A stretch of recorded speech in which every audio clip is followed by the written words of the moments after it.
Aloha and welcome back, Commissioners. At this time, I would like to call the September 7th, 2021 meeting of the Oahu Real Property Tax Advisory Commission to order. Pursuant to the emergency proclamation issued by Governor David Ige on August 5th, 2021, relating to the COVID-19 response, in order to allow public participation in a manner consistent with social distancing practices, the following procedures are in effect for the meeting. Members of the public will not be allowed into the meeting room, but may view the meeting on a live broadcast via WebEx, internet platform, or via recording once available on the Commissioner's website. Remote testimony will be accepted on all items from persons registered to speak by video conference or by phone following opening remarks and administrative announcements. If you would like to present oral testimony remotely, please register through the WebEx internet platform. Written testimonies, including the testifier's address, email address, and phone number, will be available to the public on the Commissioner's website. As a courtesy, please turn off all cell phones for the duration of the meeting. Commission Aide George White, would you please call the roll to confirm the attendance of the Commissioners at this meeting and the presence of a quorum? Yes, Chair Mold is present. Vice Chair Wong? Present. Commissioner Bean? Present. Commissioner Legal is present online. Commissioner Legal, can you hear us? Yeah, present. Thank you. Commissioner Peters is present. Present. Commissioner Fu Fan? Present. Thank you.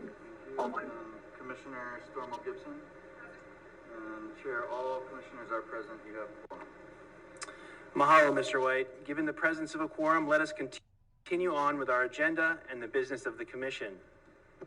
Members, before you are the minutes of our August 17th, 2021 meeting, which supplement the video recording of that meeting available on the Commissioner's website. Is there a motion to approve the minutes of the August 17th, 2021 meeting? Yeah, I move to accept the minutes.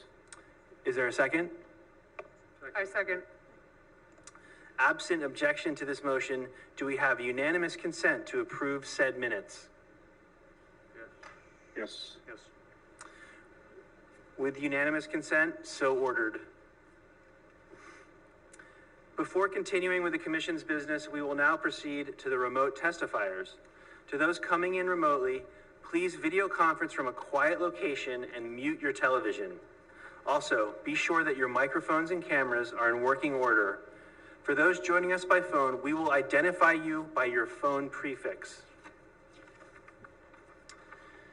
If technical issues arise, I will give you a few moments to try to resolve minor connection issues. However, if it cannot be resolved, I will have to move on to the next testifier. When I call your name, please state your full name and the agenda item or items you are testifying on. Speakers are limited to a 1-minute presentation on each item, but we can be flexible. When the timer goes off, please conclude your remarks promptly. I will close testimony once all remote speakers have testified. So do I just...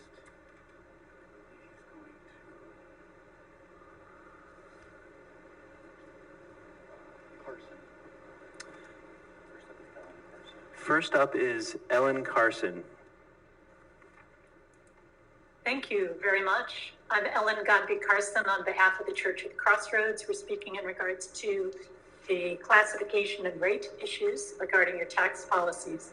When I attended last month, I was so impressed by your statements seeking changes to our tax policies to better meet our community needs. I want to encourage you to think broadly and boldly, in particular for the major changes that we need to help address our crises in affordable housing and homelessness. And I wanted to use this time to highlight what I think are unique advantages of an empty homes tax proposal such as we've made, compared to just raising taxes overall on our residential properties or on residential A properties.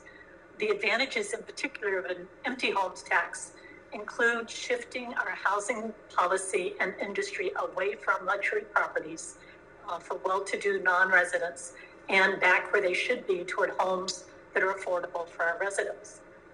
only people who are not long-term residents would need to pay higher property taxes in the form of an empty homes tax. It applies only to properties that aren't used for long-term housing.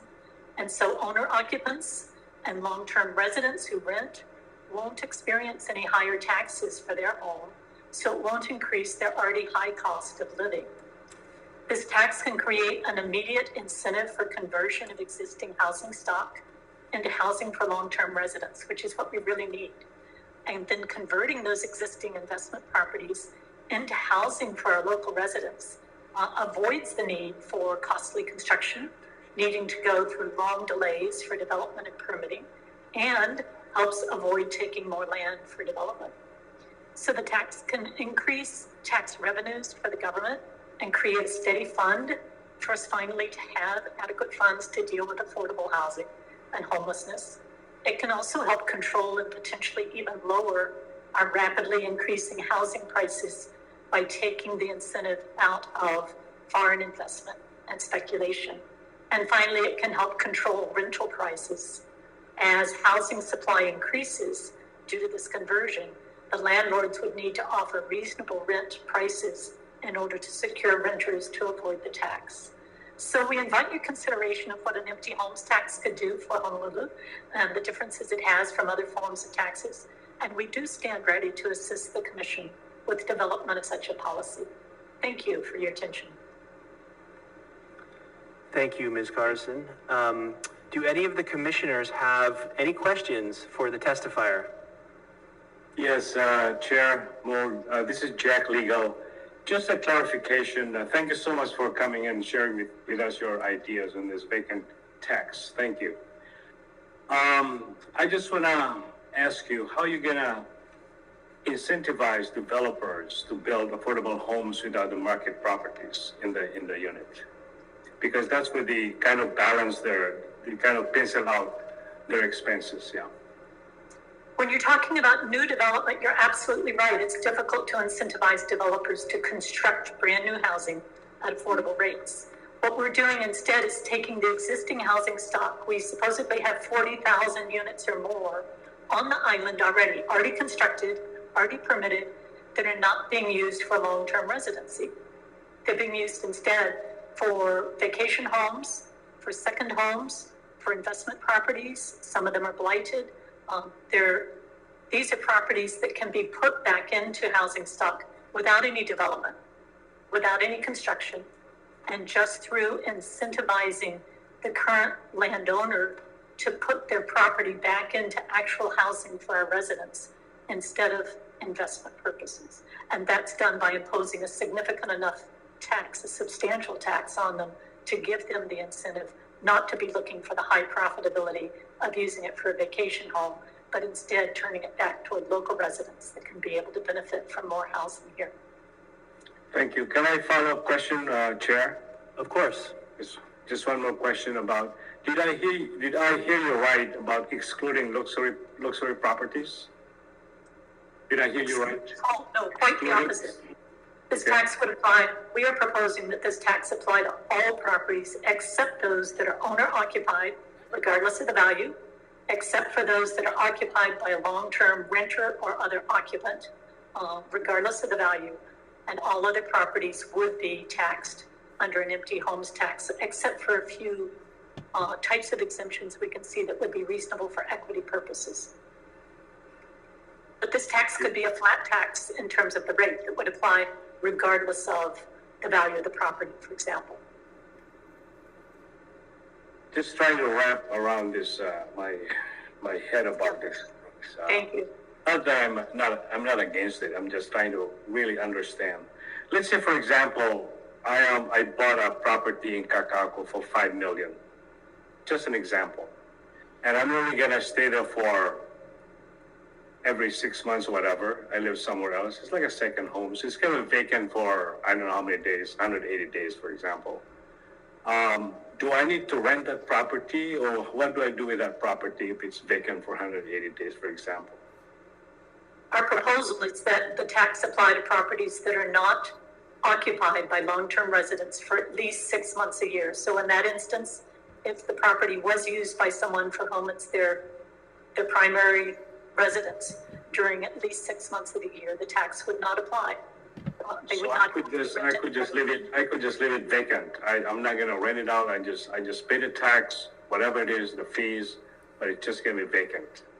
So long as it's lived in as a principal residence for someone for at least 6 months a year, that is our proposal. Then there would be freedom as to what to do with those other 6 months. But Thank you. I think most of the properties here that are vacant are not lived in that period of time by the owner. I think they are instead vacation properties, second homes, investment, and other types of categories. That would be my point. This is gonna be a second home for me. And just using me as an example. And I put it for, as I've said, 5 million or something. And I'm not gonna probably just occupy it one time every year, when it's too cold somewhere else, I come over here and enjoy it. Yeah, our snowbirds, right. I still gonna be taxed, right? Because it's gonna be vacant. Yes. And actually, in that instance, you might be taxed anyway if you did not declare this to be your principal home, because if you're a more typical snowbird, Yeah, okay. their principal home is elsewhere. They're paying their taxes elsewhere, and that's part of our problem. We're degrading our tax basis by not having these people be long-term residents that pay taxes here and that contribute to the community. Thank you so much. Thank you. Thank you. Thank you. Do any other commissioners have questions? I do, please. Commissioner Bean? Thank you so much for spending the time writing out your testimony and spending time with us answering questions. You brought up the thought that this would be applied to all properties except, and you named a few of these types of properties. So how does one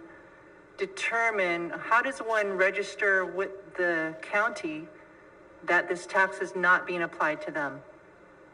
Right. There's different options to do that. We already have it in part here in Honolulu by people declaring owner-occupant status. It's a simple checkoff. It's subject to audit, but the minute we check that off, we fall into a different advantageous tax category. The same thing can be done and is being done in Vancouver, British Columbia, and in other jurisdictions where an empty homes tax applies. And it can be a simple declaration that takes less than 5 minutes for the person to fill out and to swear under oath that they either are the owner-occupant or they're a long-term renter for at least 6 months, or they're whatever the categories are that would permit an exemption. Then yes, there would be a need for potential audits and the ability to prove up those situations. But that already exists under our current law, because where we have owner-occupant status, the city already has the right to come in and audit whether I'm telling the truth each year when I check off that thing. It is more complex, I certainly grant you that, but it is not impossible, and other jurisdictions are doing it with some good effect on the types of issues that this community is facing. Thank you so much. Thanks. Any other commissioners? Certainly. Commissioner Wong here. Along the same lines, I observed one of the same concerns is that a vacant property tax would rely on investigation of the actual use of the property compared to the highest and best use, which has been, the standard for the Real Property Assessment Division over the years. When we're talking about investigating the actual use of the property compared to the highest and best use, it is a lot more intensive, as you recognize, because there has to be an exemption that's applied for. Somebody has to audit and vet that exemption application as it stands right now. Has there been any discussion with the Real Property Assessment Division about what they would see as, what their role in this, or what they have suggested, if there have been any talks about this? I have not yet approached them and would be glad to do so, or the commission can do so. We are glad to support whatever efforts you take and stand ready to help with drafting or with the implementation issues. I've studied the laws that exist in Vancouver, in Washington, D.C., in Oakland, California, and other jurisdictions on this. And there's a variety of ways that people have faced this, but most of them do it through a means that has a simple checkoff, sworn affidavit style, like we already have for owner-occupant, and then allow audit and enforcement on the back end to be able to to prove up where they wish, whether someone is in compliance or is not, and then combine it with a heavy penalty for those who violate. Understood. Thank you. Thank you. Any other commissioners with questions?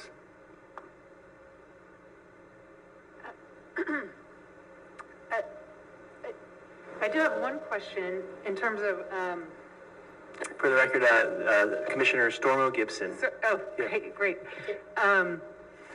Yeah, I know this report we have that was done by UCLA shows that in DC, they did have a reduction in vacant units. Presumably some homes then became long-term renters after the imposition of the tax. Right. And I'm curious if any of the other jurisdictions have had, like you mentioned, Oakland, California. I know Vancouver was looked at here, but if there's any others that show that this sort of tax did increase the homes being long-term rented. To my knowledge, all of the jurisdictions have enjoyed an increase that is a conversion of current housing from investment or from blighted properties back into housing stock for local residents. The magnitude of it varies by jurisdiction, and Vancouver in particular, I believe it's the model that might be most appropriate for Honolulu. They started with a lower tax at, I believe, 1.25%, and this year they moved to 3% because they found that the tax had not been a great enough incentive to move as much housing stock as they would like, as fast as they would like. So it does appear that it requires a somewhat higher level of tax to get the behavior we're looking toward. But at the same time, that creates funds for every piece of housing stock that doesn't get converted into housing. It does generate funds for the government to help address these problems that we have. So it seems like we win either way, either by increasing the number of homes we have available for our residents, or by increasing our governmental revenues to help address our problems. Just for clarity, you said that Vancouver started with around a 1.5% tax, and now it's become a 3% tax. Is that right? This tax year, that's correct. Okay. So it's just flat across the board, 3%, whereas DC and Oakland, I believe, have some just more of a flat fee that doesn't change according to the property value. We feel the flat rate, a percentage rate, would be the more appropriate one to get the type of behavior changes and the type of governmental revenues that would be best for Honolulu. And the 3% tax in Vancouver just started this year, is that correct? Yes. Okay, Yes, so that's they have yet to see if it's going to change behavior, but that's the logic. Logically, the economists would say that it would, because it's taking away some of the profit factor associated with the speculation in property. And for us, it would take away part of the profitability of rental to vacation unit type situation. It would transfer that into a situation where people could see that they may have a better economic situation to just turn their unit into livable housing for people here locally instead of trying to rent it out as vacation rental. Chair Mold, this is Jack Legal. I don't know, Commissioner Pham, do you think I can just share, because maybe if she has any reaction to one of our proposals or our questions anyway, about the vacant, if we charge or we have a charge, either fee or tax on these vacant properties, to earmark these fees toward building affordable homes. Is that okay with you? Is that pretty much part of your plan, or? We are proposing that it be used for our dual crises and lack of affordable housing and homelessness. The two are related, and they are major crises that affect everyone in our state. And part of it is due to this problem of the highest vacancy rates in the nation and the lowest property taxes in the nation. So taking a different tax policy could really help us face both of those problems in a much better way. Thank you. Thank you. Thank you. Any other commissioners online? Any other questions? Yes, this is Commissioner Pham. I just wanted to make sure I acknowledged what Commissioner Legal was stating there about something that's going to come up in our subcommittee report later today. That we have some questions that have been generated. I think that the current testifier and the testimony that's been presented is really posing some of the same questions that our subcommittee wants to make sure that this commission is responsible for. So when we get to that part of the report, I think we will see that a lot of what has been testified on this matter are the questions that we want to resolve as a commission.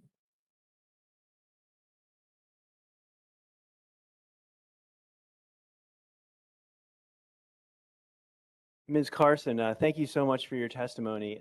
Clearly, you have a lot of knowledge and understanding of the subject matter, and thank you for offering to assist us in our efforts.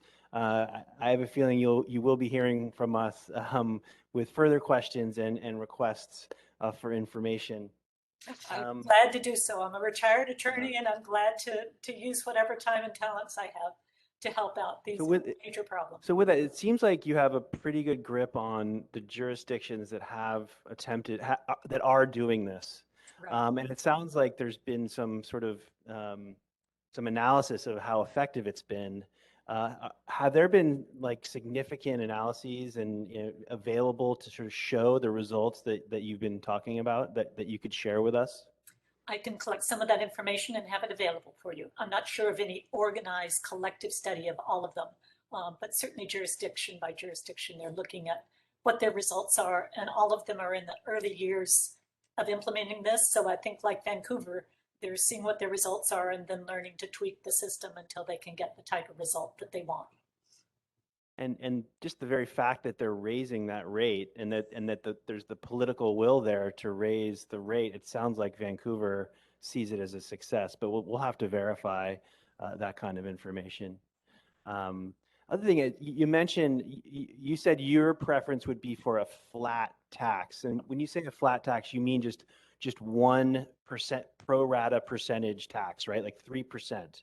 So it would go up and down based on the value of the home, correct? I'm thinking that makes the most sense at this point. Something like a 3%, somewhere in the 3 to 5% range. The reason being that we need the most properties freed up in the affordable range, which is under $1 million. So having something that puts a pretty hefty tax on those properties if they're not being used for homes could help free up more of those. And then of course on the higher priced properties, it would bring, those people may be less incentivized by taxation because they're getting so much appreciation, 20% a year or whatever it's been in the past year, but that would result in more governmental revenues that way. So that's why we see perhaps that just doing an easy flat 1%, 3% or something like that might be the easiest way to go. Now you mentioned, the other thing that I picked up is you mentioned that some jurisdictions are doing fees rather than taxes. Do you have any information on the pros and cons or the ramifications of those choices? Because I know they're different, and I think the city has a different authority when it comes to fees versus taxes. So I was just wondering if you have any information on that you could share with us. District of Columbia, for example, is the one I'm thinking of right now. I believe that their flat fee is $6,000 for vacant property, and the way they've defined vacant property is pretty much trying to clean up their city of blighted properties. So think more of the type of blighted properties that Honolulu has, or residential properties just in decay, health problems, or long-term not rented for years on end. That's what they're trying to apply it to. And frankly, $6,000 in our market here in Honolulu, it would need to be a hefty, I think, very hefty in order to incentivize the type of changes that we want. And I think that doesn't, I think both the total properties that they're aiming at are too low by just selecting the blighted and vacant ones, truly vacant year round, and that the amount that they're imposing is not high enough to incentivize the type of conduct that they want. So I doubt that they will see in that city, for example, revenues that would even pay for the implementation costs for such a thing. Whereas having something like a 3% across the board or 5% across the board or anything in that range is going to create more funds to be able to perhaps devote a portion of the funds to the enforcement function, because granted, it will take some additional implementation costs, but still there would be money coming in for that.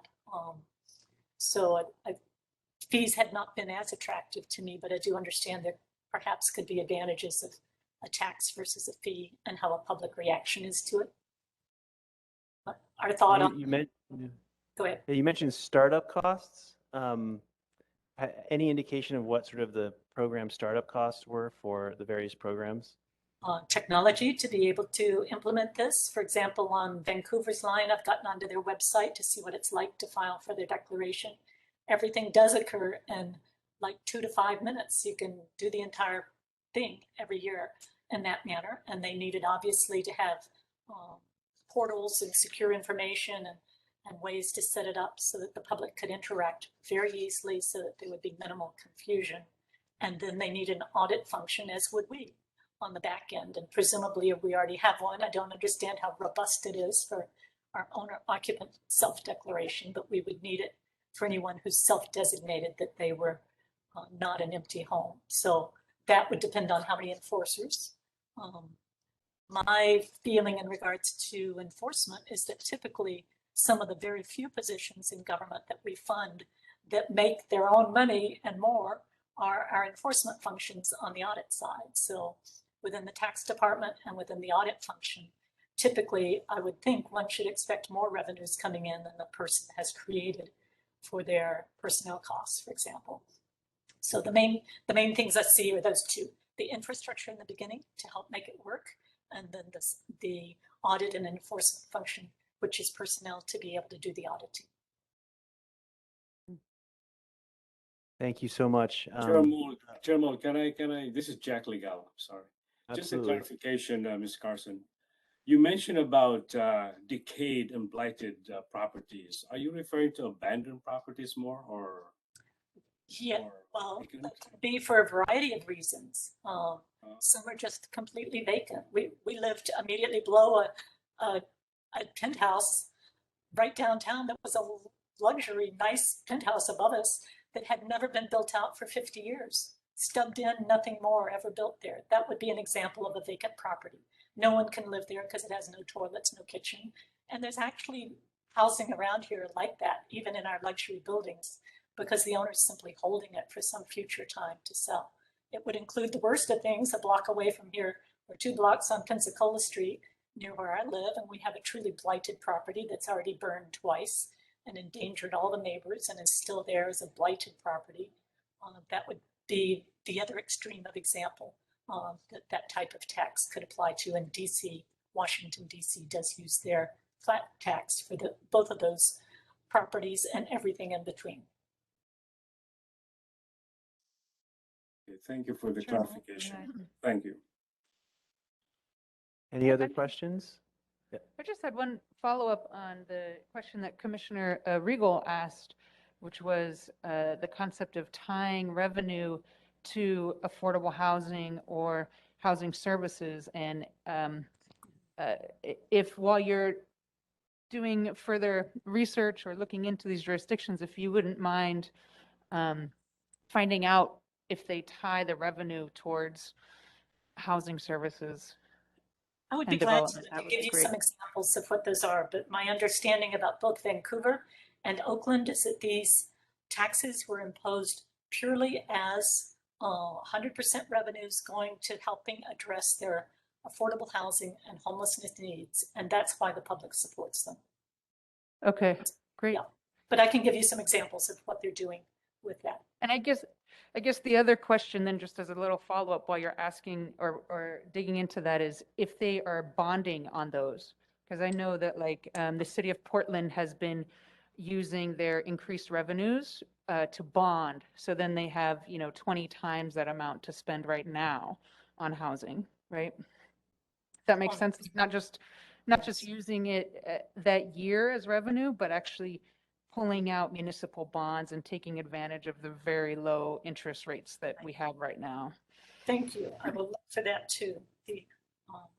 The other thing that's often mentioned as I do volunteer work on the affordable housing side in the city is that because we don't have enough reliable funds from a steady stream each year to address affordable housing needs, that developers who might otherwise be willing to operate and cooperate in developing low-cost housing are very hesitant to do so because while they try to contract in 1 year or plan in 1 year, by the time they're actually ready to start and have their permit or whatever, sometimes the funds are all gone, already committed for something else, and there is no continuing income stream to help support those developers. And so this is something that, to my knowledge, is also being used in a way that helps provide a steady enough, reliable funding source that developers can be incentivized to build more housing that meets those needs.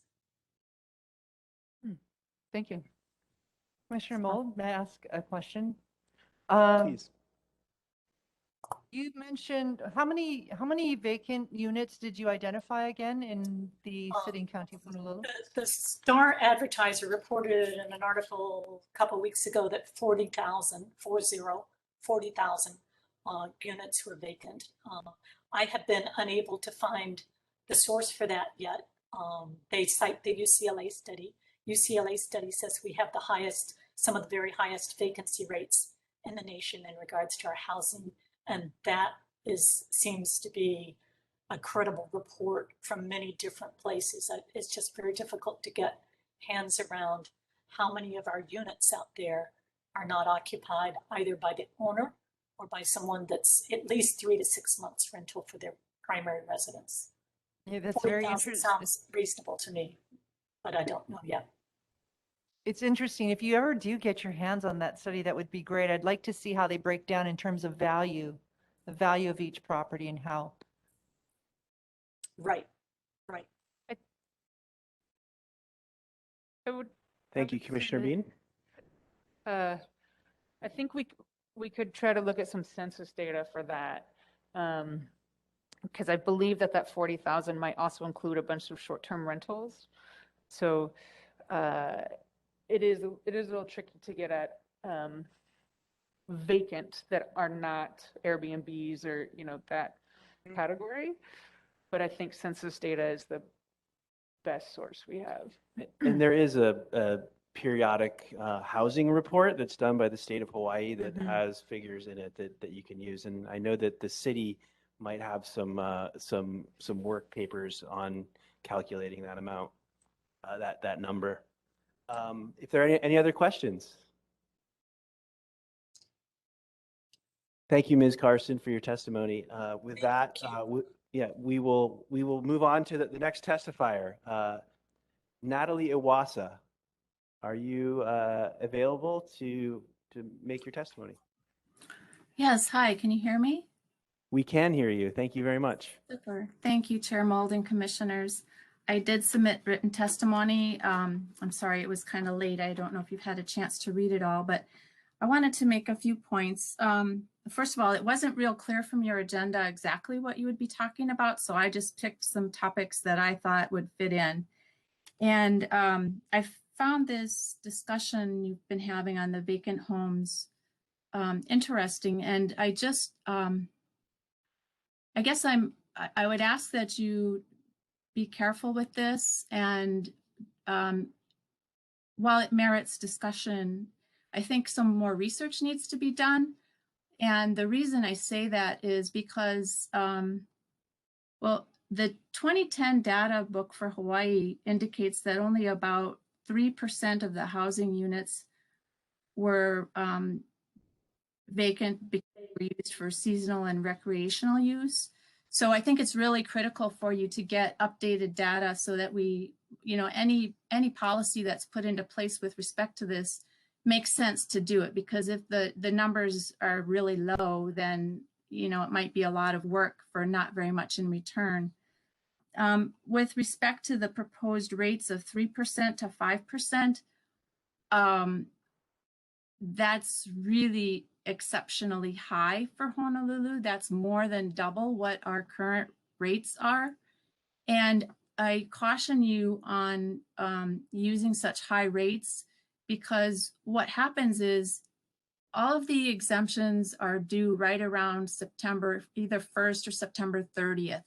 So if somebody goes in to purchase a home, let's say October 15th, and it happened to be a vacant home, then they're stuck with that tax for the next year, because they will not have met the deadline for the homeowner's exemption. So if you're talking about a 3% tax on $1 million home, that's $30,000. You know, that's really, really high for a homeowner to swallow. So I just ask that you take a look at that a little closely. In my written testimony, I did ask that you follow through with several recommendations that I think really make sense from a policy standpoint, because they're not, the system is not equitable as it is currently. So I ask that you take a look at the charitable exemption, which really is just nonprofit organizations. And it includes unions and business leagues and other types of nonprofits that I think really shouldn't have an exemption.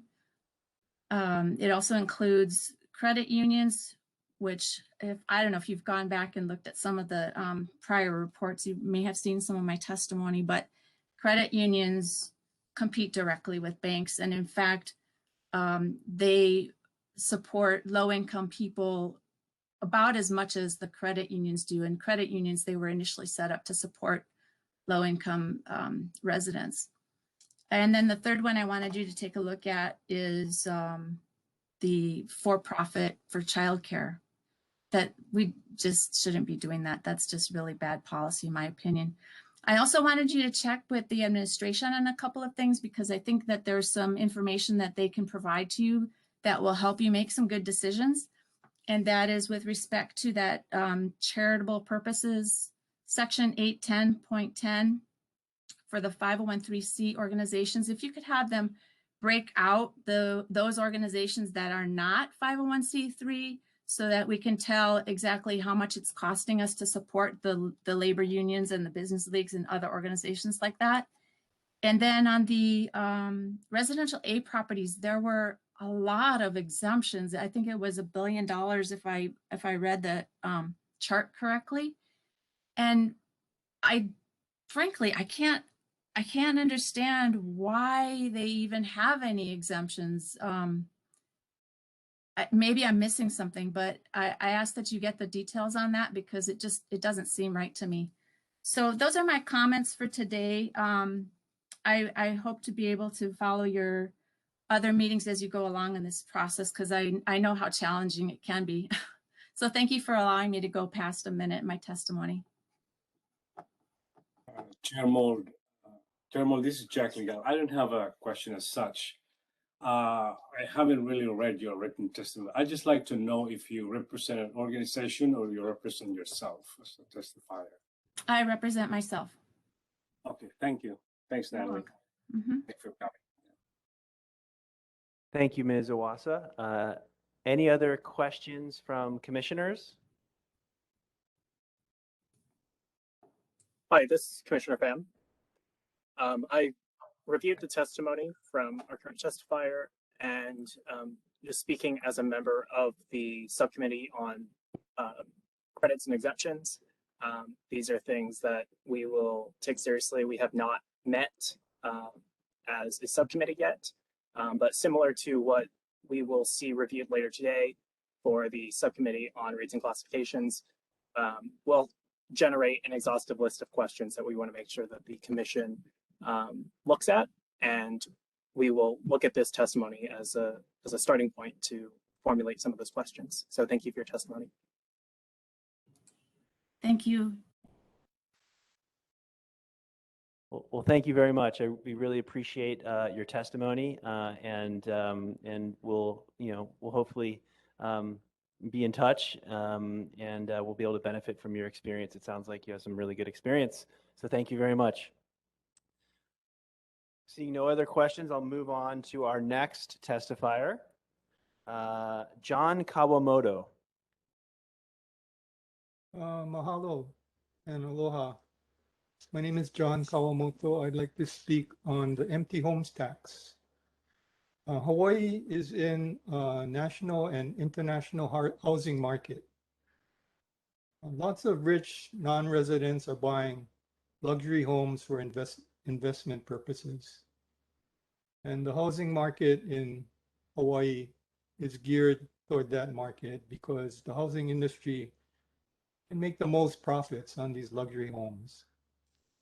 The empty homes tax will create a disincentive for them to buy those luxury homes, and as a result, shift Hawaii's housing industry away from the luxury market and toward housing for residents. Thank you for your kind attention. Thank you, Mr. Kawamoto, for your testimony. Any commissioners with questions?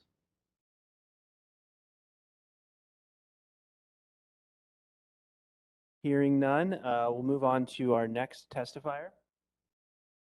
That's it. Okay, so it seems that that finishes our testimony. There being no other testifiers, testimony is now closed.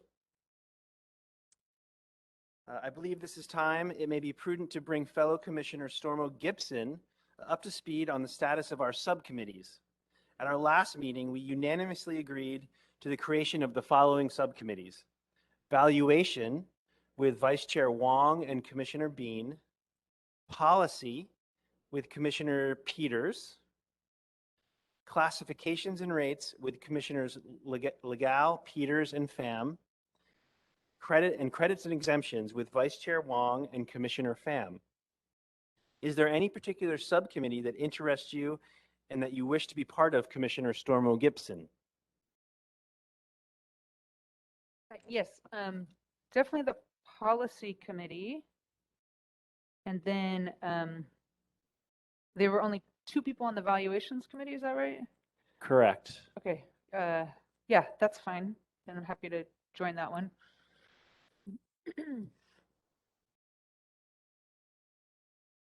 Okay, so thank you, Commissioner Stormo Gibson. You are on the Policy and the Valuation Subcommittee. Great. We appreciate your help. I believe that we have updates from 2 subcommittees that have met since our last commission meeting. Commissioner Pham, on behalf of the Classifications and Rates Subcommittee, would you care to share with us an update? Yes, thank you, Chair. So the Rates and Classifications Subcommittee met on August 31st.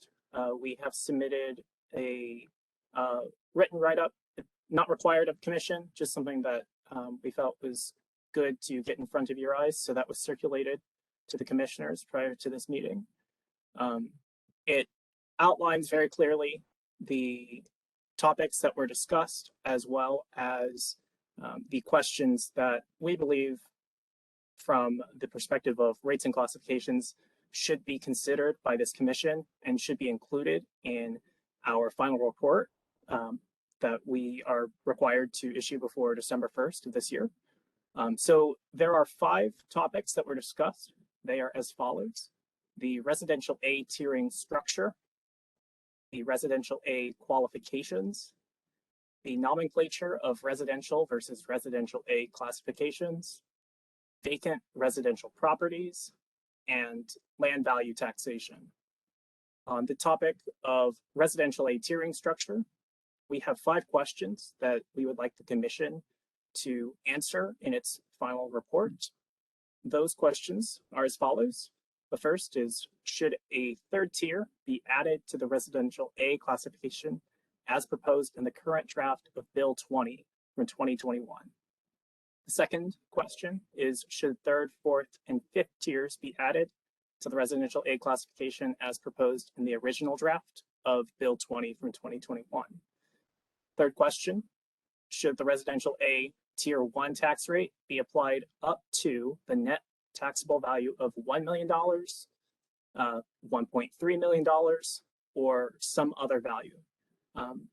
It should be noted that $1.3 million is what is reflected in the current draft of Bill 20. The fourth question, should the residential A tiers be defined with respect to the market median residential property prices instead of set dollar amounts? And the 5th question is, should the residential A tiers be defined with respect to the affordable prices by area median income, or AMI, as defined annually by the Hawaii Housing Finance and Development Corporation, or HHFDC, instead of set dollar amounts?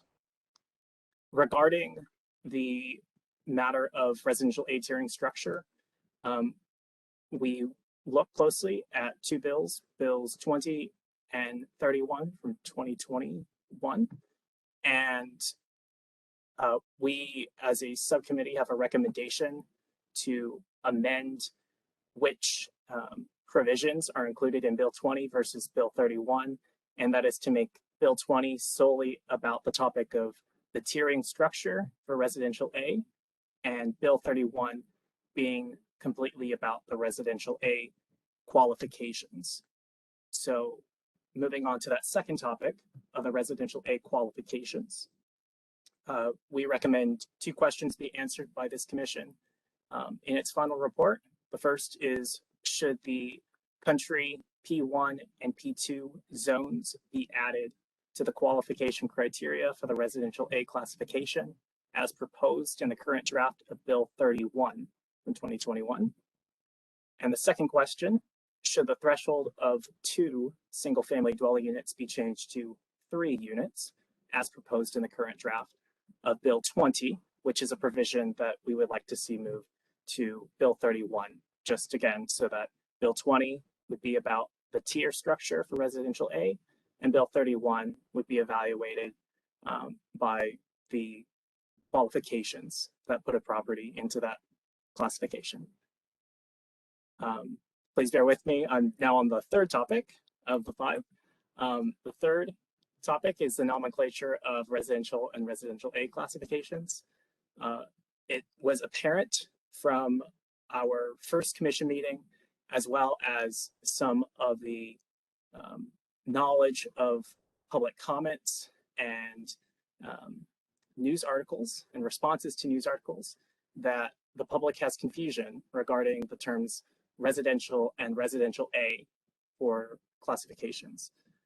So we recommend that our report includes these 3 questions regarding the nomenclature. The first one is, should the residential and residential A names be changed? The second question is, if the residential and residential A names should be changed, what names would reduce public confusion? And third, should there be more than 2 classifications? Or in other words, are 2 classifications too limiting? The next topic is one that we've heard testimony on today, that is vacant residential properties. We have 4 questions that the subcommittee wishes for the commission to report on. These 4 questions are, should the vacant residential properties be taxed as a new property tax classification as proposed in Bill 76 of 2020? The second question, should vacant residential properties be assessed a separate fee without changing the property's existing classifications, such as residential and residential A, instead of establishing a new property tax classification? So that second question is there an alternative to the bill that is currently in the works? The third question, what characteristics of residential property should classify a property as a vacant residential property? For example, improved versus unimproved, listed for rental, listed for sale, without an occupant for a specific period of time. Based on some testimony today, maybe even blighted, not blighted, those kind of terms that we should talk about amongst ourselves as a commission. And the fourth and final question of this topic is, should revenue generated from a tax or fee on vacant residential properties be earmarked to a particular fund, for example, an affordable housing fund? And the fifth and final topic that we wish for the commission to weigh in on in its report is a model of land value taxation. For those who are unfamiliar with land value taxation, that is a method in which the taxes applied to a property are based solely on the land value, not the land value plus improvements, as what we currently have. And the reasons for considering this could include housing affordability and making sure that land property is used for its most efficient and best use, as well as the potential to simplify things on the taxation front. But it's something that we should discuss further as a commission. But the two questions that we have for the commission are as follows. One is, should the city and county officially study the feasibility and effects of modifying the property tax structure to a land value property tax? And two, if we as a commission recommend such a study, what questions does the commission want the study to evaluate? That's all that I have from our report. You can read the full context of the report, but I just want to make sure that I verbally asked all these questions of the commission as part of this oral report. So thank you, Chair. Thank you, Commissioner Pham. With that, I'll open it up for discussion and/or questions of the subcommittee members. Do any commissioners have any questions or comments? I noticed that Administrator Takara is here. I had several questions I wanted to ask of you because during our subcommittee meeting, a lot of questions came into my mind about how properties are classified. Can I ask you those questions? Okay. Administrator Takara, are you able to answer some questions? Yeah, I'm available. Okay. Okay, great. Thank you. Hopefully I can answer them accurately. I mean, No, all these topics are just flying through a room, so I'll try and answer the best I can. I think these are pretty easy questions. It's just, I just want to get a clear picture of what the status quo is right now, because as we keep moving along, questions keep coming up in my mind, and a lot of them came up at our subcommittee meeting. So back at the first meeting we had in July, I had asked you, what's the difference between residential and residential A? And I think you gave me kind of an oversimplified answer. You said residential are properties that have the $100,000 home exemption, and basically everything else is not. But after looking at the numbers, I'm pretty sure that's not the case, right? So we can dive into the details. Okay. If we look at I mean, basically, residential A, there's a definition of residential A. One of them is being zone residential, be it R5, R7, 510, stuff like that. So if the underlying zone is residential, that's part of Bill 31, where we want to include other underlying zoning. Okay, so if it's residential zone, that's part of the equation. Okay? And the other part is if it has a home exemption or not. So so having a home exemption or not basically is telling the city if that's your principal residence or not. Okay, if it's your principal residence, then that's off the table. Okay, now if it's not, then it's quote unquote, some would call it an investor property. Okay, some people would call it legacy properties and all this other stuff, or a family property. Yeah. Okay, but anyway, the owner does not reside on that particular property. Okay. Okay, having that understanding or that perception, if the value is assessed or valued at greater than $1 million or more with those qualifications and have two dwellings or less, then it would be eligible for the residential A classification. Okay, so now having said that, so backing up a little bit, so we had a tax appeal court, maybe Commissioner Wong might be familiar with it, but one of the challenges of that residential A was the definition of, and I believe this is what you started off saying, what is the classification? How do we classify properties? Okay, one of the large criteria is highest and best use. Okay, so one of the highest and best use of residential A, if I recall a tax appeal case somewhat, was that if it's a residential property, then it should be a residential class property. However, there's actually other, unless defined. So as you go down through chapter 8 or the classification section, it has the definition of a residential A. So if your property suits those criteria, then you're in residential A. Yeah. Based on the numbers we got in our folder, I think there are approximately 260,000 residential units in the residential category. And if you look at the exemptions, I think there's 138,000 home exemptions. So that means there's about 120,000 properties that don't have the home exemption that are classified as residential. And I noticed residential A, there's only about 14,000 properties. So it seems like there's a lot of properties that don't have the exemption, but they are in residential, and not a whole lot of properties in residential A. So again, the criteria is the $1 million threshold as well as the 2 units on the property. So there are apartment buildings that are maybe in the residential zoning, but they exceed the amount of 2 units. Right, so the idea behind the legislation, if I recall correctly, was that they didn't want to harm or overtax or tax apartment buildings or units or properties with more than 2 units. Okay, so right now, if you own an apartment building and it has, say, like 10 units, then you're considered residential. Correct. Okay, and do they get the home exemption? If the property owner resides in one of the In one of the units. units, and he gets the exemption, and he gets the Correct. the 0.35 rate, right? Okay. I asked a lot of these questions at our meeting last week. So suppose a lot of people start out buying their own home, right? And they get the exemption and they get the residential rate.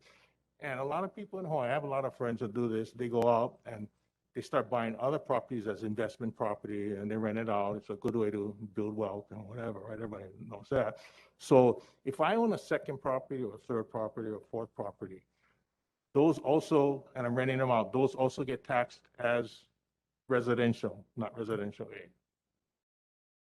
If they don't meet the criteria or the definition of residential A. I don't know if I might have missed a statement or two in there, right? So if the property does not exceed $1 million or exceeds a number of units or is not on residential zone, then it would not be eligible for that. Because he's renting it out, they don't get the home exemption, the $100,000 exemption. Correct. You don't have to have a home exemption Okay. at that point, right? Because so- it doesn't meet the other criteria.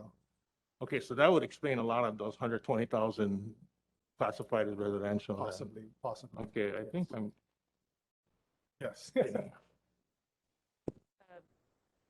I appreciate Commissioner Peters' questions, and I'm wondering, is there a way to get the data of those 120,000 homes that are not owner occupied, but don't fall into residential A?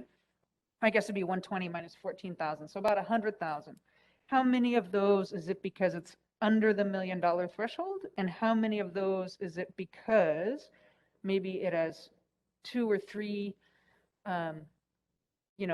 units on that piece of land, or I'm not sure if it's zoned agricultural, if it's a gentleman's farm, then it also wouldn't count as residential A, it seems like, right? So I guess there's 3 categories. Either it's under $1 million, it's the underlying zoning is not residential, but it's being used as a house or property, or it has, I think currently 2 or more units on it. Is there a way to figure out how many are in those buckets? We don't have that we don't have our data grilled down to that detail. Is there a way to do that? Yes, we could, but I mean, You do have like a database, right? I don't know. I mean, is it possible to? no, I mean, we usually don't Just as do, an example, if we find out that 90% of these homes, it's because they're under $1 million, that would be a different situation than if we find out that, 50% of the homes are zoned agriculture. Right? Like that would lead us to different conclusions about why something is not in residential A. Or since it's being considered to change that threshold of how many properties are on there, it'd be good to know what difference that would make, right? If that changes from 3 to 2, I think the proposed changes from 2 to 3. So like, are we talking about 1,000 homes or are we talking about 10,000? I'm willing to help out the commission, but I don't see where this is going. I mean, you want to look at data, but what is that data going to do and what initiative is that going to, where is that going to take us? Because right now, as far as Bill 20, Bill 31, I mean, with that data, is that going to change any opinion or views of the current residential aid? Because you want to know what's not residential aid? I guess I guess mean, it's, I'm willing to get you the information as far as what we have, but once we start doing queries and digging into the data, then that takes time from production. Right now, we're entering our busy period. So, is it feasible for us to dig deep as, how many are 2 units, how many 3 units? And, right off the bat, we can kind of eliminate all the ones that below the $1 million threshold, right? So now you want to dig deeper into what is the underlying zoning and how many are exceeding the 2 units? Is that? So why don't we come up with a request, and we'll craft the request, and we'll have a rationale for why we need that, and we can work on that. Why don't we do that in the rates? And where would we do that? We would do that in subcommittee, or we could do it amongst ourselves. So why don't we work? We can work with you to come up with that request, because I could see how it would be useful to have a segmentation of the market to understand what the impact would be of different policy decisions. But we'll make the case. We'll put it together and we'll organize it and we'll make the case. Should we come to that? Fair enough. Yeah. Fair enough. Yeah. Can Sound I good? continue- Can I continue with my question? Sure. And then Commissioner Peters with another question. Okay, so we're talking about what if I own my home and I have another property or several other properties that I rent, okay? You just told me they don't get the $100,000 home exemption, right? Does the city have some kind of enforcement mechanism in place that prevents someone from taking that exemption on all those properties? Well, I mean, are you committing fraud at that point? Okay, If one of the owners reside on the property, they can apply for home exemption. We're going to grant the home exemption right off the bat. Okay, so if we have a compliance unit, a set of compliance specialists, and if there's fraud committed, it's going to be rolled back and penalties are going to be applied to it. Yeah, okay, so it's in place right now. Yeah, so I mean, the premise of a home exemption is if you are on title and you reside on the property. Because my place, we just send some paper in, right? And then that's how you get the exemption, right? So I'm just wondering, is something in place that stops somebody from just sending it on every property and taking advantage, that's all. We have checks and balances. One of the questions is, do you have a home exemption elsewhere? Oh, okay. Yeah, so it's self-certification, but it's also you're subject to tax fraud if you lie on your forms, which is a pretty severe penalty. But also you have Administrator Takar, you're saying you also have checks that you can take a look at that. Yes. Yeah. It'd be as simple as, say, the same name pops up more than once and you can see automatically, oh, this guy's cheating right here, or do you actually have to go and investigate, or? Yes, we investigate. Yeah, if the same name is that same person, right? Yeah. We do checks if there's, Okay, two, that's good. yeah. Okay, next one. What about, we've been talking about vacation homes. People come from out of state, from another country or whatever, and they buy a vacation home. Regardless of if they're here for 180 days or less or more, or whatever, what classification do they go into right now? If it's a single family home, would it still be in residential? I believe it'd be classified based on the rules in Section 8 that you were mentioning, Administrator Takara, right? It'd be residential, but then if it checked off if it met the criteria for Res A, it would be Res A. Maybe I lost when I was trying to take one note. Was the question related to short-term rentals, or did I black out, or what was your question We've again? been talking about housing that out-of-state people come in and buy Okay. property in Hawaii. And it could be a condo, it could be a home or whatever. It's probably, if they're using it as their vacation home, it's probably the only property they own on this island, right? So they could probably pretty easily say, that's my home, get a home exemption and get taxed as residential, right? That's what I would They, think. they could, but we have partnerships with other counties where we could look at. And again, one of the questions is, do you have a home exemption elsewhere? If you say no, but you live in Louisiana, I mean, we do have checks and balances. We do have partnerships to prevent such fraud. But we're gonna grant off the bat. As soon as we get it, if there's no snags as far as when we check names and stuff and properties, other properties that person may own, we're gonna grant it. But if we do investigations and, for whatever reason, you're subject to penalties and interest and you're basically committing fraud at that point. So what would be the proper one? Would it be residential A? No, if you have a home exemption, then that nullifies the residential A qualification. So you'd be placed in residential. Yeah, all right, but you wouldn't get an exemption. Right, You but have that in somewhere else. yeah, I mean, again, the principal residence, you have 4 indicia of that principal residence, right? So the number of days and voter registration, military duties and whatnot, so. Okay. So just to clarify, Chair Moore, this is Jack Legal. Just to follow up the Thank you, question, Legal. let's say, for example, I think Commissioner Peters' question is, let's say, for example, I own a property in Washington, D.C.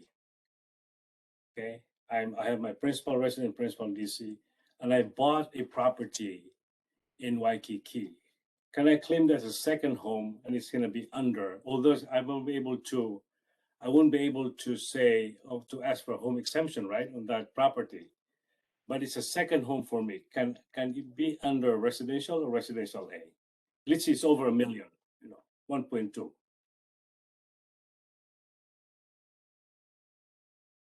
Steve. Oh, I'm sorry, can you repeat the question? So for example, I own a property in Washington, D.C. as my principal residence. I bought a condo in Kaka'ako for 1.5 million as a second home. Can it be under residential because it's a second home, although it doesn't have a home exemption? Or it can be residential A. It's going to be an I believe investment. that would be, Wait, so you live in Washington State and then you That's right. bought a property in Kakalako for 1.5 million. Yeah, And I assume we were valuing close to 1.5 or over $1 million, correct? yes. And that you do or do not have a home exemption or, Okay, but I claim it as a second home. It doesn't matter, right? I mean, Yeah. I tell you, it's a second home. So I come here like every other month, yeah, I mean, the description that you presented sounds like it would be in the residential classification. residential A. Because of the value of the property And the lack of a home exemption. yes. and the lack. So the two elements that need to be present. One of the two should be present, right? Yeah. No. So again, sorry if I just interjected, part of the definition is a condominium would assess valuation. So the condominium may or may not have a residential zone, underlining zoning. So if that apartment is just below 1 million, it doesn't qualify for residential A. Is it gonna be classified as residential? For tax purposes? If the condo value exceeds $1 million without a No, home. less than 1 million. If it's less than $1 million, no, then they would not meet that. It would just be a resident, it would be a residential. And I can Correct. claim that as a second home. Correct. Okay. Thanks, Steve. Thank you, Steve. But just one follow-up on this idea of compliance. Are homeowners exemptions ever checked against state tax records? We do ask for state income tax. Okay. Yeah. Okay. And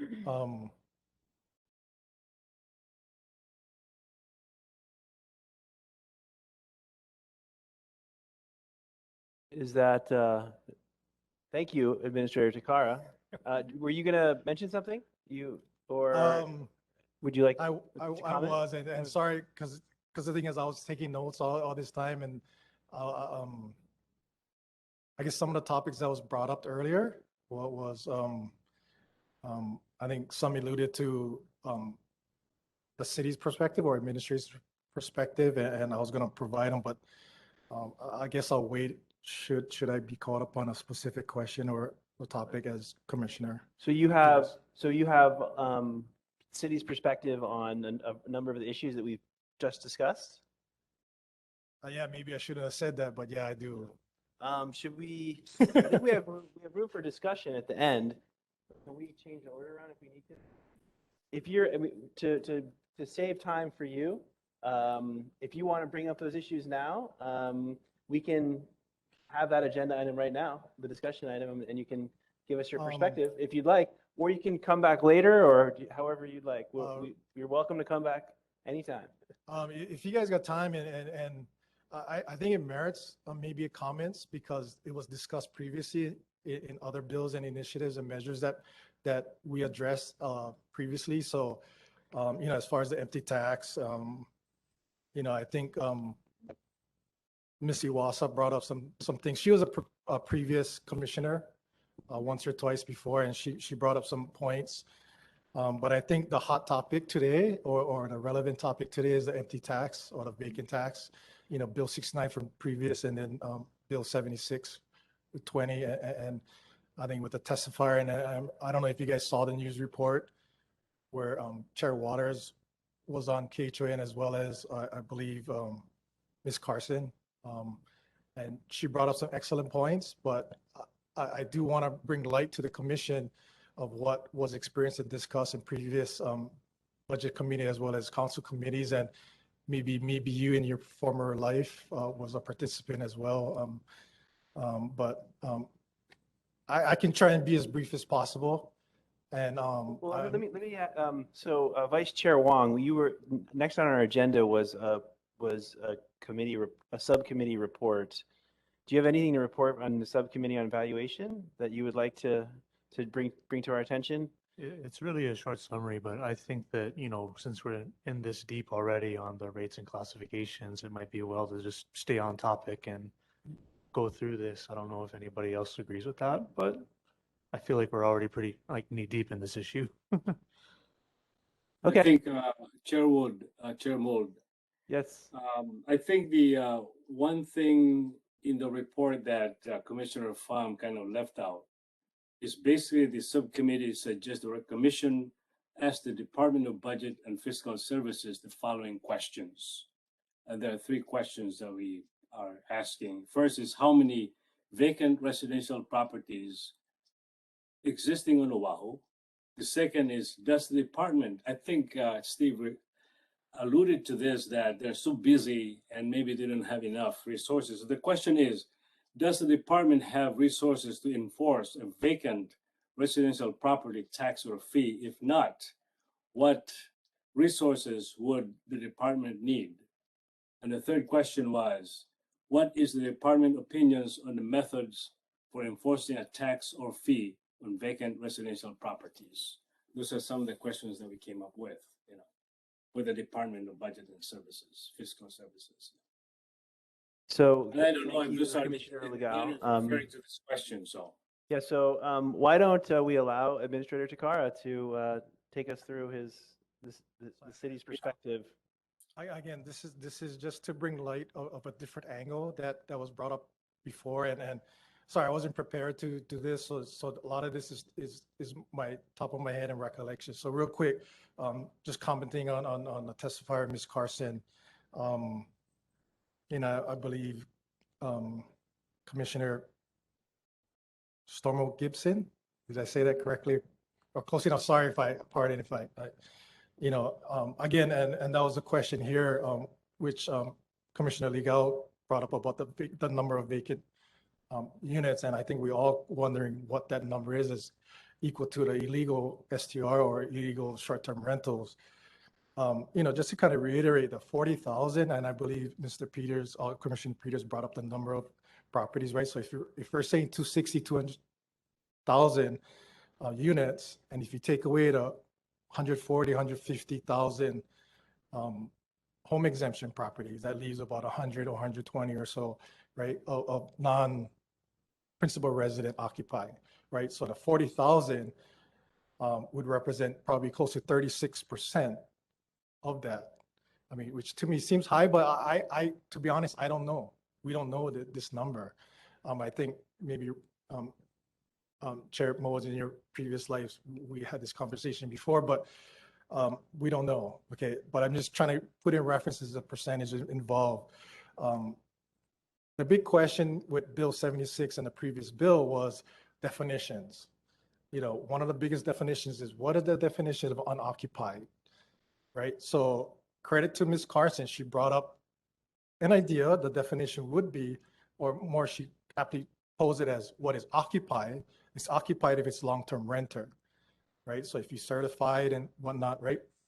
Okay, but now you have other properties owned by families where you're not going to have leases, or you're not going to have leases exceeding the 120, 180 days or stuff like that. So now you're running into that issue. And then again, let's say we have 100,000, 110, 120,000 of these properties that's not home owner occupied, and we have a short window to process these, right? So she brought up, Ms. Carson brought up that it's a 2 to 5 second, basically affidavit saying that check, check, check, I am vacant or I'm not, you know, but then that puts onus on, I think, the other question Commissioner Legal brought up as far as enforcement and who's going to police these properties. Right now we have 100,000, right, plus units that we're going to have to check. So is the default, as we may have discussed earlier, is the default in the empty tax class, and then you have to prove yourself out of it, or is it the other way around? You're in residential and not, and then if you check, then you fall into that. So what, you know, how is this going to be implemented? Okay, but what I'm saying is that our office, as the question previously or in the handout that I got, is what resources do we have? We don't, again, we're processing thousands of home exemption, you know, hundreds, if not thousands of dedication and exemptions, such as former Commissioner Iwase brought up, you know, the charitable and low income, all these exemptions coming in. So to do that volume in such a short period, it's going to be rough on us. And just moving on.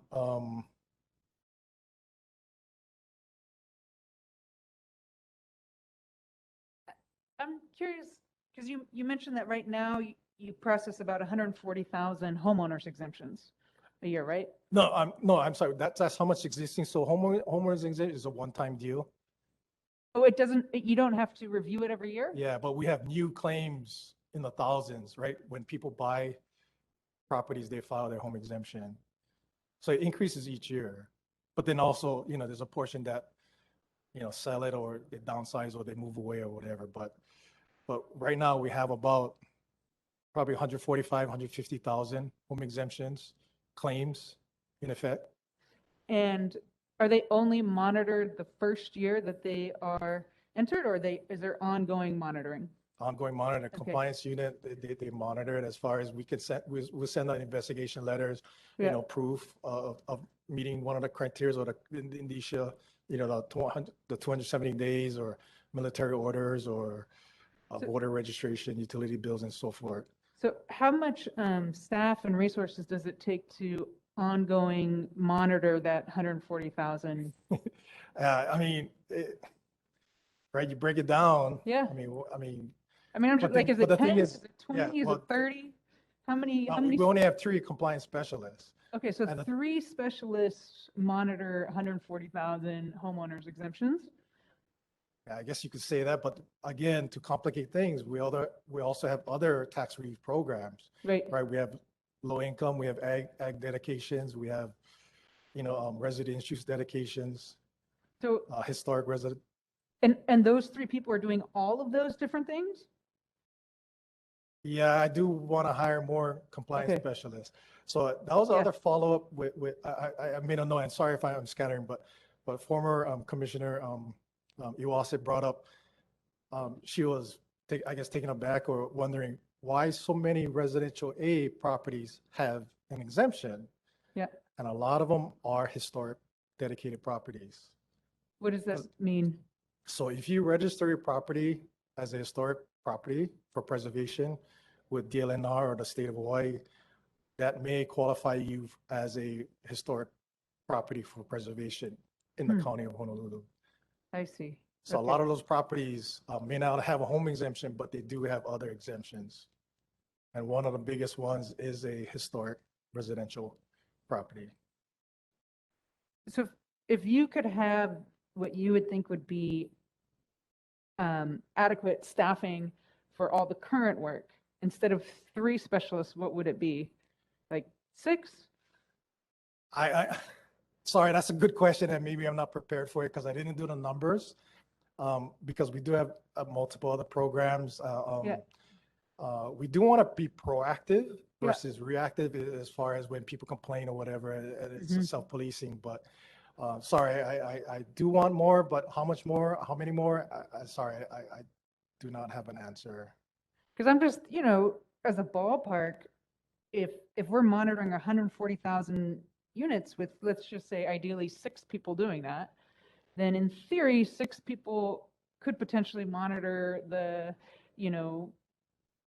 these vacant homes or the ones that are not classified. There's 120,000 other units that are not homeowners exemptions. And then within that, somewhere below 40,000 are empty homes, right? So maybe we're talking about hiring like 3 people, and what is that?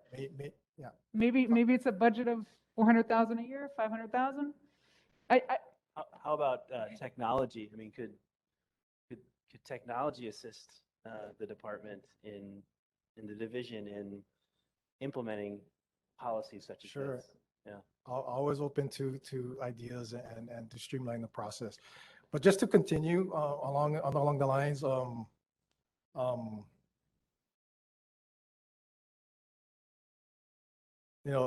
the premise, or one of the arguments or one of the comments that I recall hearing was getting back to the empty tax, right? So when you have a vacant property, or if you have somebody that doesn't live here, then the property sits vacant, then that person is not using city resources, right? So they're paying for resources that they're not using.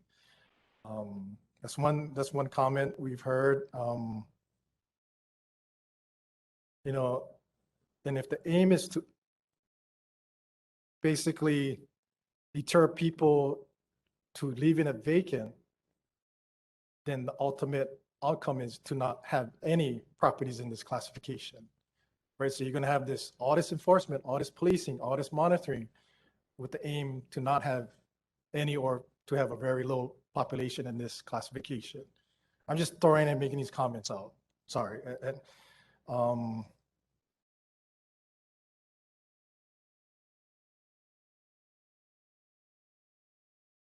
There's a lot of, policing, like I mentioned, and what are definitions of occupied, unoccupied? Does somebody have to sleep there or just go in the room 180 days, 90 days? How are you going to police that? I think that's a large consideration that we're looking at, or was looked at. And enforcement. Again, a tax rate, there was a big discussion as far as 1%, 3%. If the premises is vacant, then we just talked about the residential A classification. Does that tax rate need to be equal or higher than the residential A, right? So all these, see how it's interconnected. Okay, so, and I'm sure there's more to it, and I apologize for not being prepared or making my notes scatter all over it. And the other thing is that, I think, I forget who brought it up, where I think it was brought up where the short-term rental properties. So there's, I don't know if you guys were privy to it, but the Planning Commission has a bill from Department of Planning and Permitting. It's called the short-term rental bill. So one of the aims or is that to modernize or further define the short-term rentals. With that being said, as a result, if we get compliance, the illegal or non-conforming or the illegal properties that are being used for short-term, the aim is, could those properties be put back on the market as well? I don't know if that's where you're going, Commissioner. I mean, but to the extent that a higher tax rate might incentivize that, but with short-term rental properties, probably they're making such a return. I'm not sure if the higher tax rate would incentivize them. I think the empty homes tax is separate from the short-term rental conversation, right? I'm sorry, let me further explain, I guess, the concept. So to further define a short-term rental, Yeah. as far as a TVU or timeshare or even a bed and breakfast, right? So with this definition, you're defining these properties that are legal short-term rental units. Okay, so there's I believe Bill 17, I think it's tomorrow's third reading. So now that clamps down on illegal short-term rentals. So now if you have illegal short rentals subject to these higher penalties or enforcement that Bill 17 is describing, then those properties are now caught, so to speak, and are those properties now going to be put back on the market for rental or even sale at that point, contributing to less vacant. I think that maybe that might have been your comment that, are these short-term rentals be put on the market for sale or long-term rentals as far as residents? And I think that was one of the comments that's being brought up that, should this bill proceed and see what happens here with these initiatives and see what happens first before pursuing the empty tax bill. I mean, or it could be just a component. I mean, I'm just trying to tie the two together. Yeah. So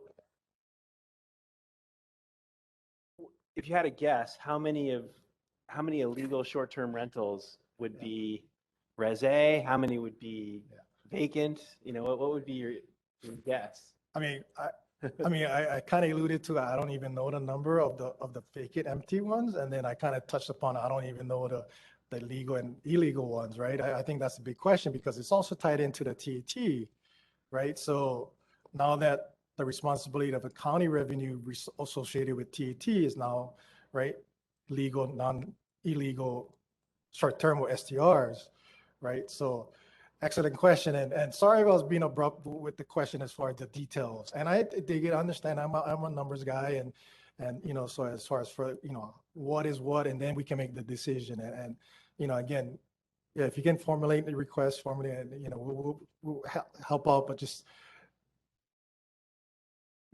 yeah, thanks. So why don't we invite Administrator Takara back to talk about specifically talk about the empty homes tax idea that we've had another time. Are there other subject areas that you want to chime in on from the subcommittee, from the rates and classification subcommittee? I think Commissioner Pham brought up the questions and we can invite you back to answer those questions. I can, I guess, chime in with some of our comments or my comments with some of the questions he brought up, which he's asking the commission as a whole to answer and to address, as well as these other questions. So I don't think we need to answer those today. I think our tasks moving forward are to consider those questions and answer those questions going forward. So we're not on a clock to answer those questions, other than the overall clock of the commission to get a report written sometime. So no rush on our point if you want to take time and come back. I can outline more or the comments or discussion topics of the vacant residential as far as the empty tax as well. So it gives me more logic and present a more, I guess, understandable format. And I apologize for not providing that today. Oh no, but this was sort of ad hoc, so no apologies necessary. Thank you for. I believe Commissioner Bean, the previous meeting, I guess you may have asked, what was the recommendations done by BFS or our division as far as comments made from the previous commission. One of them is, right, the lack of transparency of valuation process. So the report from last commission, it had bullet points, maybe 8, 10, 12, and I think we already had most of them. And it was already there on the most part. And so we can further, I mean, I don't think you guys have the report and I could go bullet by bullet, but as a whole, I think we've already addressed these. And I think over the weekend or last week, I may have expanded upon the answers and responses availability of such requests on our websites. So just wanted to follow up the question from last So, time. so answers to our questions are now on your website? Well, the concerns, okay, right? So one of the questions was explain the two types of valuation methods, right? So in my presentation, the day one, right, was the cost and market. And the other one was, Marsh and Swift, difference between mass and individual appraisals. So I think the difference between mass and individual appraisals is the only one probably we didn't address specifically, but I think on the FAQ section, there is explanation of cost as well as comment of mass appraisal. Again, just bullet points, provide samples, a copy, attributable, common attributes, property attributes, appeal process, why certain things are not available and stuff like that. One of the comments was it's unavailable. Yeah, to file an appeal online is not available other than during the appeal period of December 15th to January 15th. Stuff like that. But I just wanted to, the question was, to me, was asked of me, of the status of these recommendations. So I just wanted to come back with that. Thank you. May I ask a question? Commissioner Bean. So you're saying that these are now all on the website for the public to access? Correct. Okay.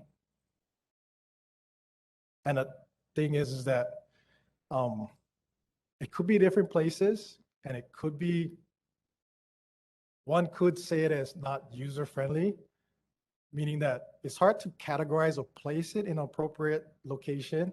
And I'm open to suggestions. If you guys say, hey, Steve, it's going to be better here than there, most people understand it. Like the FAQ, it's like question and answers, right? So, but then we have a section of appeals and appeal information. So should it be in appeal information or should it be in the FAQ? So we're open to suggestions and discussions about feedback as far as what is presented, how it's presented on our websites. Great. I Commissioner have Stormo maybe a- Gibson. I have maybe a background question on this residential A, because I know, for example, like in Maui County, if it's your second home, you're paying a higher tax rate, whether it's 900,000 or $1 million or, So I'm just curious, because it seems like the way it's written right now, I could have 3 second homes all worth 900, and I'm going to be paying much less tax than someone who has one home, second home that's, 1.5 million, right? So what was the underlying logic for that threshold and that decision? Very on point questions. Thank you. My recollection, back in 2010, City of Honolulu created a homeowner, non-homeowner classification, right? So the homeowner would have a home exemption and a non-homeowner would not have one. And each would pay different rates, regardless of the value. Okay, that lasted 1 year. 10? Yeah, 2010. Okay. And 2011, I believe it got repealed, or 2011, it was effective and repealed 2012 or whatever. Anyway, 1 year, similar concept of Maui was set up, and it was, after 1 year, it was repealed because they were saying that, and I believe so, that the same logic here is being applied. I may or may not agree with this comment, but they're saying that the real property taxes is passed to the tenant. Okay, so if you're paying higher taxes based upon homeowner, non-homeowner, so if your property value is at 900,000 or 600,000 and you're subject to a higher taxes, the higher tax is going to be passed on to the tenant. Mm. So now you're harming the tenants, right? That's the logic it was. Mm. So, okay, it got repealed, and in 2013, 3 years later, the advent of residential A, where the logic behind residential A was now you're impacting properties at over $1 million. So you're not harming, so to speak, tenants of 2, 3, 400, 800,000, right? So you're harming people who can basically So the logic. ability to pay taxes, right? Should the real property tax be passed to the tenant? Property owners or tenants who are renting such properties may be able to absorb such passover. I see. You could make a case that if a property is being rented long-term, that's the goal we want, that's what we want, right? That's the policy goal that we want. Does Maui have an exemption for long-term rented properties? I believe. Yeah, you guys must have did your homework, right? So they recently passed a legislation that initiated long-term or giving exemptions to owners who rent long-term.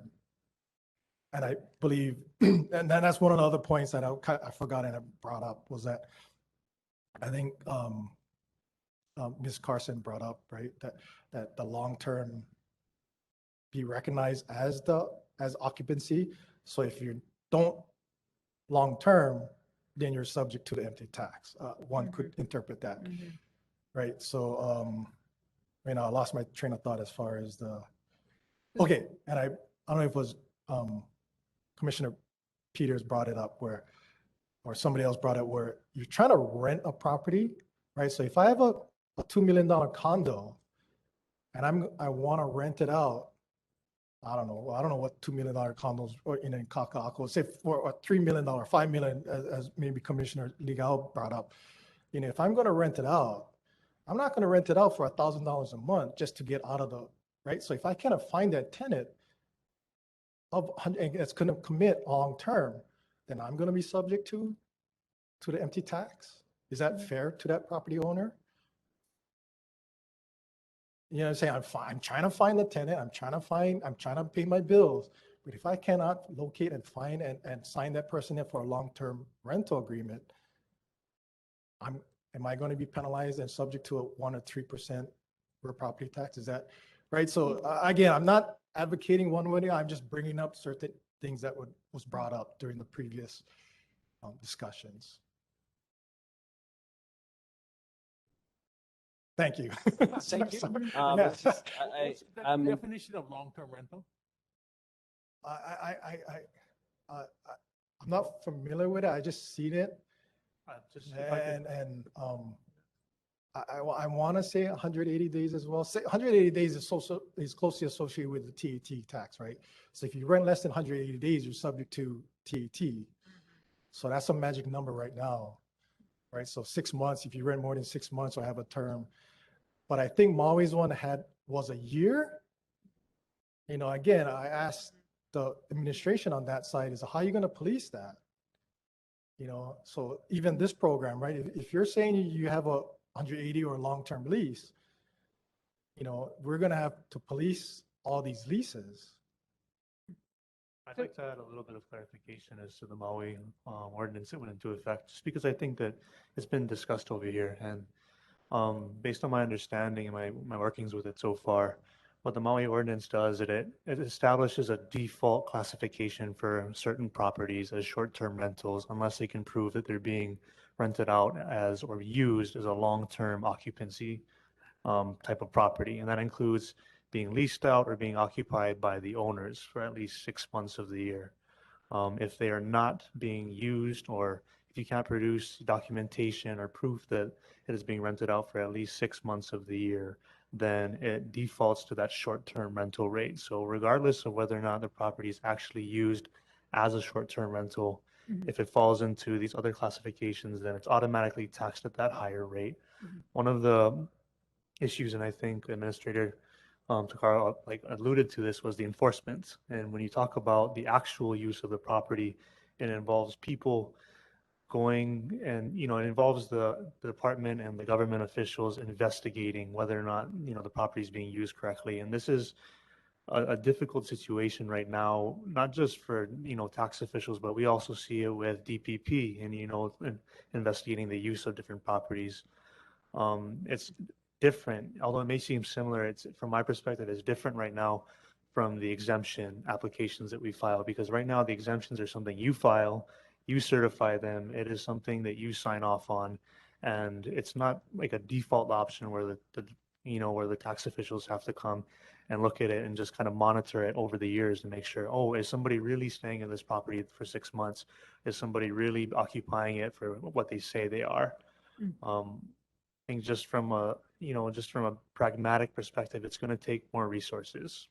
I think that, entrusting the three people as, bright and capable as they are, it's going to be a lot more of enforcement measures to, to look at the actual use of the property compared to, just what type of property. Is it a house, sort of residential? No one value it's sort of residential like, but if you're looking at a vacant property that's a house, then you have to, it's going to take more resources at that mark. So I think just with my experience based on the Maui law, that's what their experience has been too. We've seen, them reach out, look for documentation, substantiation of short-term rentals.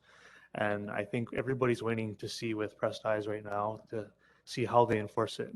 And it's only been in effect for the past like 9 months, went into effect right around the new year. So we're all sitting, watching, and learning from Maui right now to see if, what their model is for this, and to see if it can be applied here. I know that's probably going to be longer than what we'd like to see as a commission, because, we have a deadline and a calendar to adhere to. But from Maui's perspective, they're sorting out the issues right now, and I'd love to have their opinion, have somebody from Maui come talk to us about it, and their experiences, especially if we're looking at a vacant property, type of classification. We want to see, especially what a local person or a local government official is dealing with and trying to enforce that measure.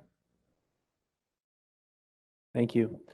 So we are, point well taken. That's something I actually want to discuss later. Is we do need to, I want to solicit the commissioners here for people to invite to as subject matter experts. So I want to get you thinking about that. So we're getting close to our 4 o'clock time.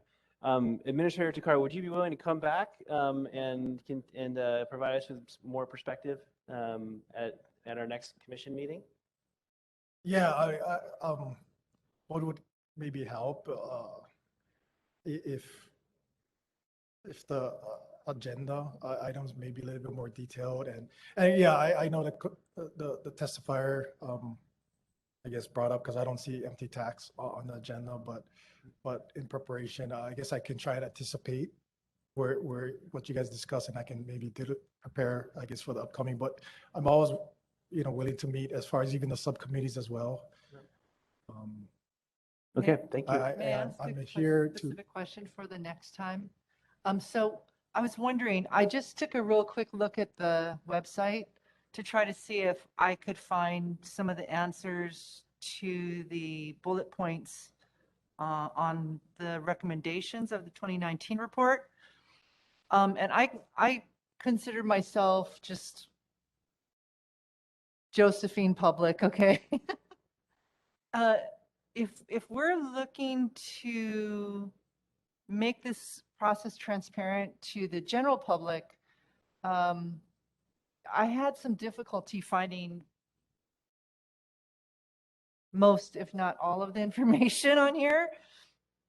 So I wonder if when we meet again, if we might have maybe some specific sites for where we could find that information, and then in finding it, look through it and be able to determine, if it really is something that we think that provides the information that the past commission recommended. I know that's a lot, but I mean, if the information is on the site, it's not readily available to me. I can't really find it. So if you could assist us with that, that would be very helpful. Thank you.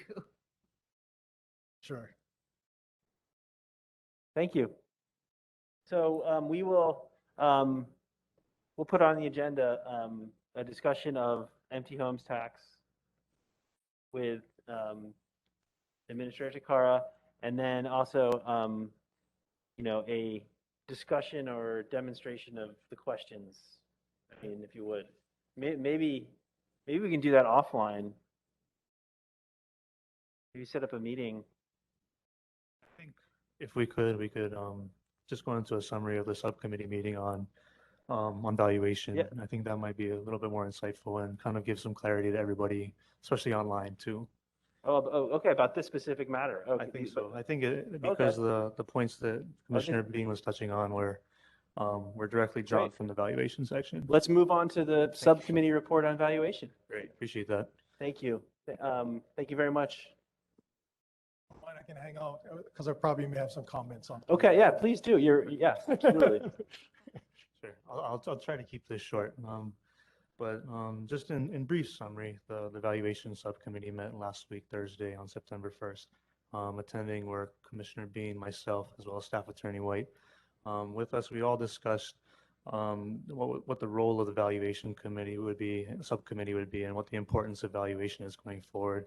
And I think we all agreed that, that there was a substantial amount of input from the last commissioner round in their report on valuation. And we think that after our meeting that these items are still relevant today, primarily for two reasons. I think first for the recent increases. I mean, they've been increasing for some time now, but the unprecedented increases in median home prices, I think valuations are going to be an issue that more people are seeing going forward because of the increases in real property values in Hawaii. So as it pertains to transparency, that's going to be important because people will see higher values in their homes just based on the pure market data. And I think that whether or not they know it now or whether or not they expect it, people are going to see higher valuations for tax purposes. So understanding how those assessments are made is going to be an issue, and we can try to avoid it now all we like, but being transparent remains an issue that I think that the commission, and we all think the commission should be concerned with going forward. The second is that as a result of the past year in 2020, we had a number of shutdowns that affected businesses, and we were quite unsure as to how they affected real property values. But in regards to the commission's recommendation on the use of the income methodology as a means to appeal and determine the fair market value of properties, the income methodology is certainly one of those methods that could account for an event like the COVID pandemic that we're currently experiencing. So a lot of commercial properties, people that rely on income from their property, this might have been their best way to determine the fair market value, especially in a downturn type of year. So I think 2020 showed that the commission's recommendations from its previous report remain important, and that the subcommittee is committed at this point to following up on them, to investigating what's been done since then, which I think Commissioner Bean has touched on briefly, as to just, asking the Real Property Assessment Division about what's been done and what hasn't been done. Because if some of the suggestions are seen as meritless, we'd obviously like to hear that too, and see if there is some type of reason for why it cannot be, it shouldn't be done or can't be done at this point in time too. But we'd like to get, just a check by check brief summary on every single recommendation as pertains to valuation from the previous commission's report, just as a starting point. And from there, we can see, what can be done.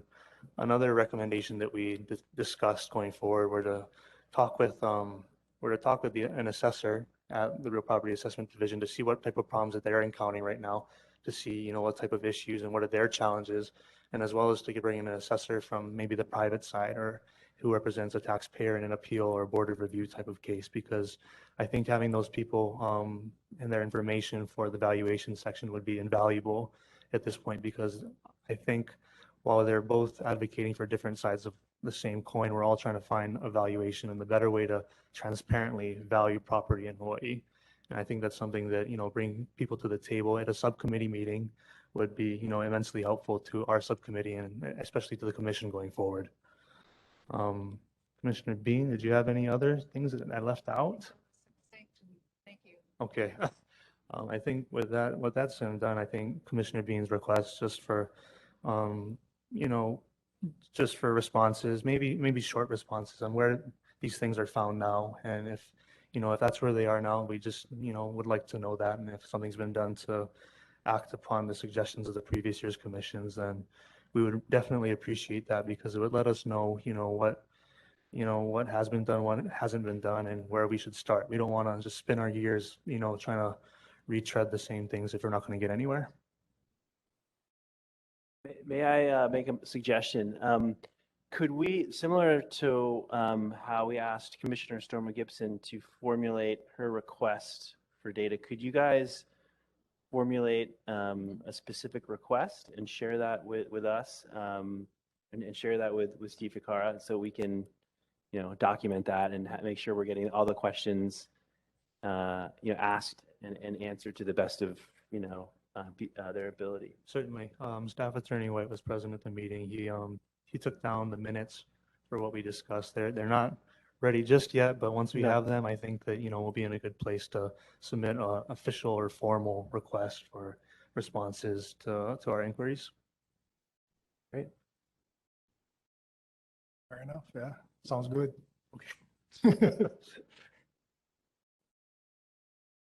Thank you for your report. Any questions from commissioners about the evaluation subcommittee report? Or committee? I'm not as familiar with hotel and commercial properties, but I get the concept of like, hey, we had a lot less income this year, so our property is not worth what it would be in a normal year, right? I'm just curious, previous to COVID, do we know, like, on average, how many commercial or hotel properties would use or appeal with an income valuation method?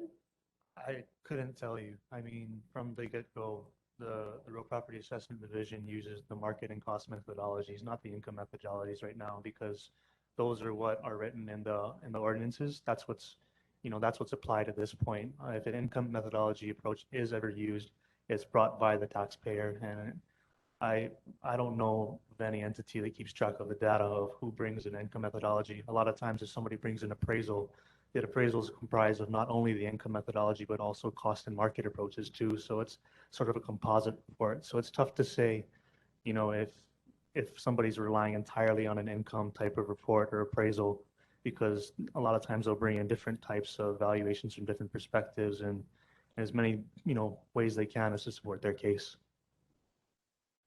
Just one comment. So yeah, the income approach has brought up in various ways as far as in bill form, as far as implementing the income approach as well, or applying the income approach in the valuation process. And just a comment as well is that during the COVID or income streams may have been adversely affected. But I guess we're looking at actual sales. Did those properties sell? Or are they just withstanding this difficult time, right? So, income streams obviously going to impact the valuation, but did the valuation actually materialize in actual sales?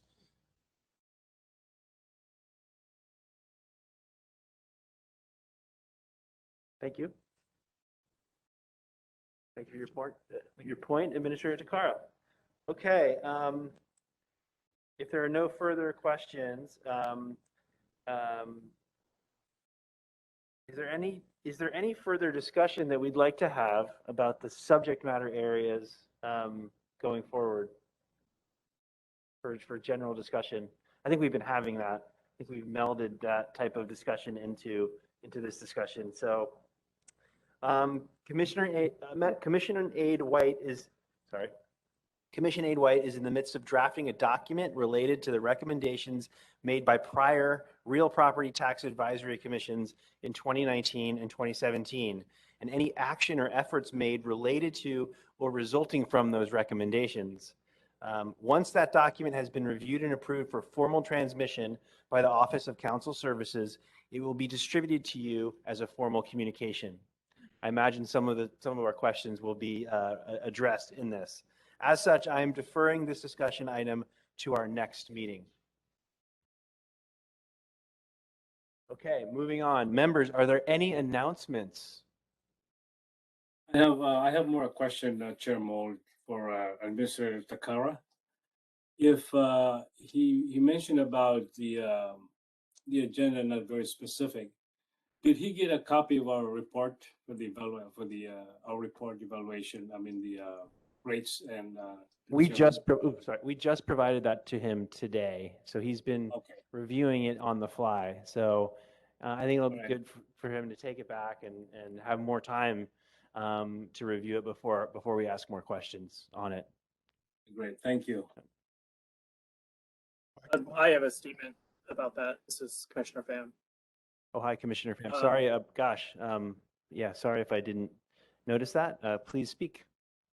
Yeah, stories. So regarding what we wrote into the report, the questions that we generated as a subcommittee were questions that we suggest the commission ask the department, not questions that we are already asking.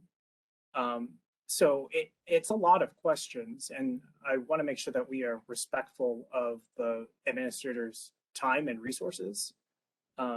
So I'm actually not in favor of the administrator taking all those questions as we've written them, because it is a lot, and I would rather have the commission make a decision together that these are in fact questions that we want asked and answered. I concur with Commissioner Pham. I think that, the list, we just received it today. I'd like some time to look over the list of questions, and if we could, I think we could narrow it down at our next committee meeting, or commission meeting, and hopefully make Administrator Takara's job a little bit easier. Sounds good. Yeah, so I get that. So these are questions that the commission is going to formally adopt as our questions, and so we should discuss them first. So I agree with that. So no need to come back with answers. Okay, cool, thank you. But you can see kind of where our discussion will be going, and that will hopefully be enlightening for you. Okay. Any other questions online or in the room or announcements? All right, seeing none and noting that we have 3 minutes left of our time, let's move on to scheduling our next meeting. Subcommittees are welcome to meet as they please, as you guys know. The only thing that I request is that each subcommittee provide a brief summary, which you've done so far, and report any of any meeting that takes place at the next full commission meeting. With that said, I'd like to open the floor to hold on. With that said, I'd like to open the floor to discussion about the next meeting of the commission. So how about 3 weeks from today? Same time? 3 weeks from 28th? today, I'm available. 28th of September. Commissioner Pham and Legal? 28th of September works for me. It doesn't work for me, I'm sorry, yeah. 28th doesn't work? Thursday work for me, I think. No, not even. So Thursday the 30th? No, I'm sorry, it's not gonna work. 27. How about would work. Wednesday the 29th? No. 27 for me would work. This is a Monday, actually. It's the same time. That works. Monday the 27th works for me. How does that work Yeah. for the other commissioners? I'm getting Monday, agreement in the 27th. room here. Commissioner Pham? I'm in agreement. Okay. So 2 p.m. to 4 p.m. Monday, September 27th will be our next commission meeting. Okay. Absent awesome. any objections, and I see none. Great. Commissioners, there being no further business today, is there a motion to adjourn? I move to adjourn. Second. There being no objections, this meeting is adjourned. Thank you.